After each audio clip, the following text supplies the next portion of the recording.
আজকে সকালবেলা আমাদের মন্দিরে যখন আমাদের মন্দিরের ঠাকুরমশাই আছেন, এসে দেখতে পান যে আমাদের মন্দিরের সামনে এবং ভিতরে দুইটা প্রণয় বাক্স ভাঙ্গা এবং আরেকটা মন্দিরের ভিতরে বাক্স ছিল, ওইটা ভাঙতে পারিনি। তারপরে আমরা ধর্ম থানাতে ফোন করি, থানার স্টাফরা আসার পরে আমরা এখানে পাড়ার যত ছেলেরা আছে বা দাদারা আছে, আমরা সবাই মিলে ওই আমাদের পাশের মন্দিরের পাশে একদম দাদার বাড়িতে সিসিটিভি ক্যামেরা লাগানো আছে।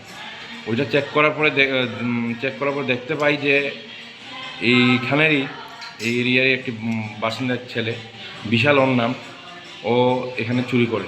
তারপরে ওকে আমরা ধরে ধর্মনা থানাতে তুলে দিই। শিববাড়ি থেকে একটা ছেলেকে নিয়ে এসেছি, ওর নাম রাজপাল, বাড়ি শিববাড়িতেই।